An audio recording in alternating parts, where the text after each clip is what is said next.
us attend weddings, birthdays, and even some parties in pursuit of one thing. The precious cake, of course. Myself included, but there's no shame in that. Now, this goes a long way in showing that cake bakers are really pushing the scale up in terms of production of quality, tasty, and creative cakes. In line with this observation, we bring you Kimani, a cake baker who is slowly making a name for herself in the baking industry, and of course, is taking over the market courtesy of a unique baking style, and of course, customer satisfaction. This is our story. Enjoy.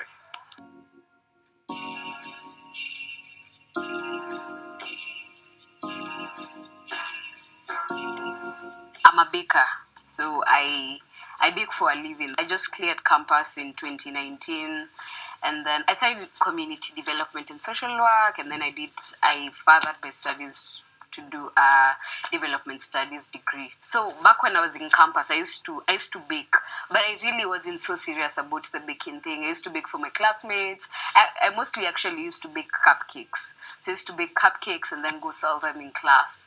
It was just like at 30 shillings. It was just for extra pocket money. It wasn't really for anything big.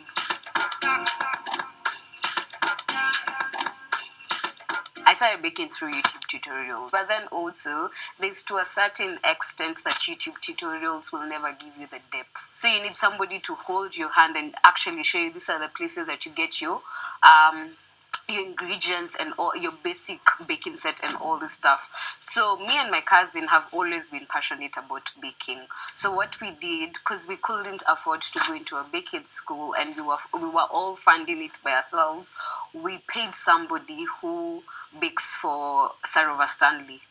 So we paid somebody to teach us how to bake. So she taught us how to bake for 3-4 days because we had prior baking knowledge. We weren't just starting from scratch. We knew a lot about baking. What we just wanted to do was perfect our art and also know what the selling point in baking is, create a niche for our businesses because we all wanted to set up businesses after campus. Your milk has to be lukewarm. So you heat it up a bit. And then once that is done, you add your sugar. What was important was the aspect of knowing what I'm good at, be it cupcakes or be it big cakes. Specifically, what really put me out there in the marketplace is my friends. So my friend will tell her friends that, oh, my friend is baking, support her business, and also family members. Like my family members are probably my biggest supporters because all their kids' birthdays, they order their cakes from me. So it's actually, one, it challenges me to be good at what I'm doing, but it also creates visibility for me and also social media. So really, that's how my baking journey started. Because technology advances, nowadays there are things to make work easier for us as bakers. So one, people probably nowadays bake with electric ovens as opposed to gas ovens or as opposed to jikos and whatnot. So for a basic baking set, what you need first, you need to have tins, baking tins. So they're round tins, but they're also square tins. And then also there are things like piping nozzles, which are used to make the decorations around the cake. A thing like a piping bag, which is what you use to you put your cream in so that you can make different patterns. And then there are things like parchment paper, which help your cake retain the moisture and the fluffiness. And then there's also one very important thing is a mixer. It can be either handheld mixer or the standing mixer. If you're baking for bigger quantities of cakes and also bigger orders, it's preferred to use the standing mixer as opposed to the handheld because you use so much energy holding the mixer itself. You definitely need a turntable. These are just decoration stuff to be able to rotate your cake, and then you definitely need a cake box and a cake board to be able to deliver your cake. So those are some of the basic tools that you need.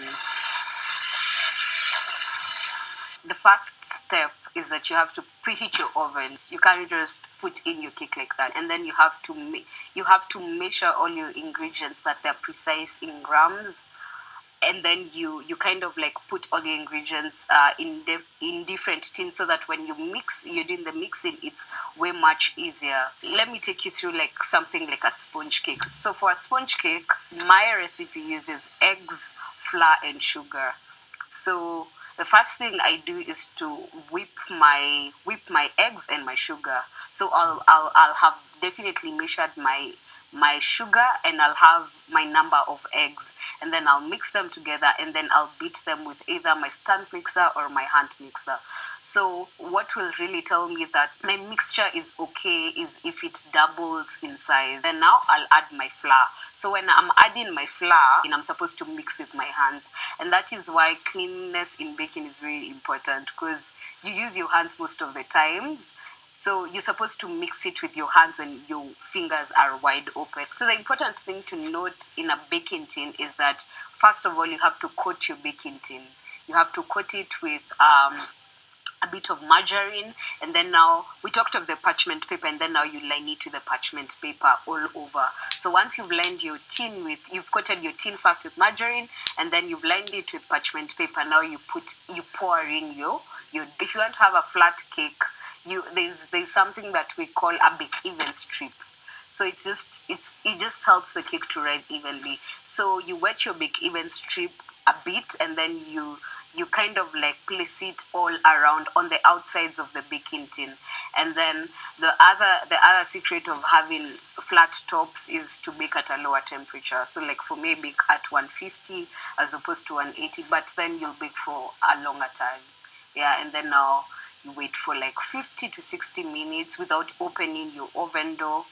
And then by an hour, your cake will be okay. And then now how you check that your cake is okay is using a bamboo stick, or rather you can also use a toothpick. Just check it. If it comes out clean, your cake is ready. If it's still wet, then your cake has to bake for a bit long. Actually, the first cake I ever baked was a carrot cake. By that time, I wasn't so serious about baking. I was just baking for my classmates. So what I noticed about that cake, one, it came out, I put in too many carrots, so it came out a bit wet. It wasn't so well cooked. But then with time also, as I've said before, baking is about practice. With time, you get recipes that are really good and that really will never disappoint you. But also a thing about baking, one day you'll bake so very good cakes, everything will go on well, and another day everything will go wrong, so you have to start again from scratch. Like for example, baking mishaps that come up is when you've baked and then your cake sinks, or rather your cake falls. We call it cake falling, and that is mostly because you've opened your oven when it's too early. And then another challenge that comes with baking is delivering cakes. So most people, it's cheaper to deliver cakes using a motorbike as opposed to private means, because the company is just, it's just cheaper that way. So when you use a motorbike, these guys don't even understand they just know a cake is to be eaten. They don't know the delicateness of the cake, and you have to bear the cost as the baker. And then also, it's such a disappointment to the client, and the client will never use you again.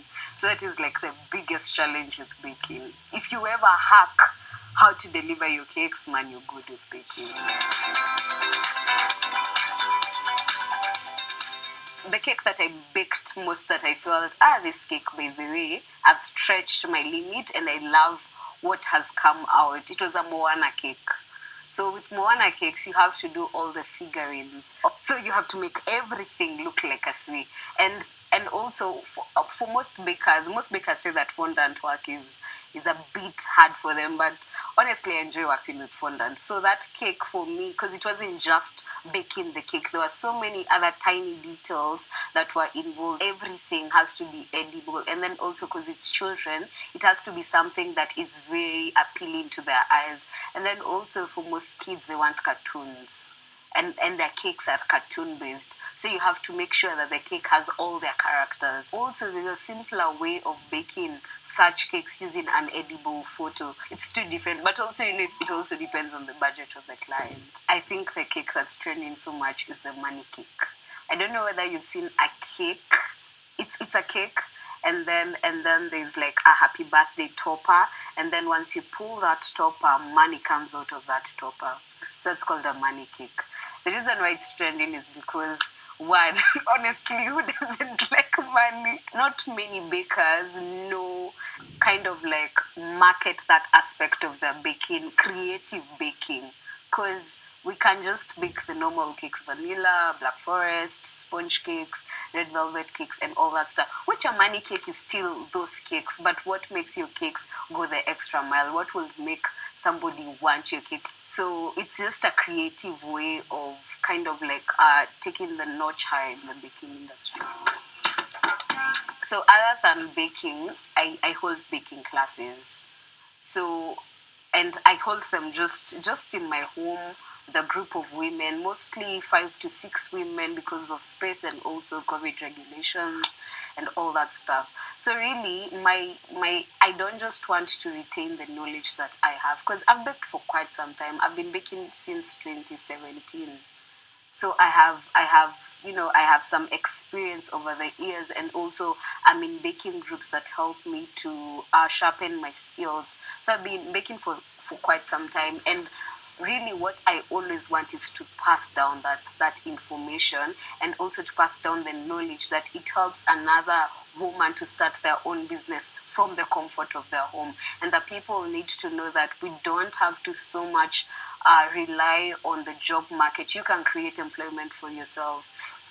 And then also something else which I'd always want, and also this is something that I've been doing, is to write a recipe book. So actually, the recipe book is in the editing phase. So the reason why it's important to have a recipe book that has tried recipes is because you won't start like we did, with probably recipes on YouTube and trying, today this one works, this one doesn't work, and you end up wasting so many ingredients. So when you have tried and tested recipes, for you as a home baker and probably somebody who wants to start their own baking business from home, it becomes way easier to like maneuver around. So for me, mentorship is very key when it comes to baking, and also having somebody to hold your hand. So I'm hoping that probably in the next 5 years, I can be able to come up with a baking school. Now to not only have it in my house, but to probably have it in a bigger area where we can train a bigger group of women and to empower them. Yeah. So the last thing we'll do is add in our flavor. And for our flavor, I'm putting in my raw peanuts. There's a financial advisor who actually says you can't become rich from your salary. And that's just the truth. You have to get something else that you're good at, or something else that you can maximize your potential in, that can give you financial gain. So it's very important to, first of all, hone your skill. It's just so important. It's not just important to have the skill, it's also important that you be good at the skill.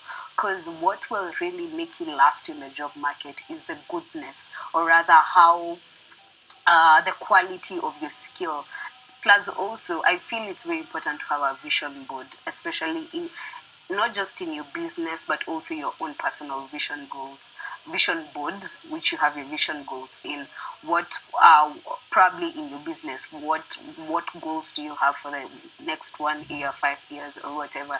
They also help you to push you. And also, it's very important to have mentors, people who push you, people who check up on you and see what you're doing, people who advise you, people who really want the best for you.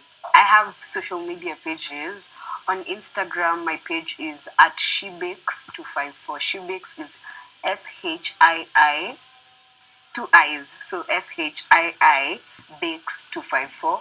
On Facebook, it's still Shiibakes254. It's just the same. On my Facebook page, it's just Shirow Kimani. That's mostly where I post about my baking classes, and also where I'll release my baking recipe book from. Indeed, when you have the time and resources, teach yourself a skill. She chose baking and her future looks bright.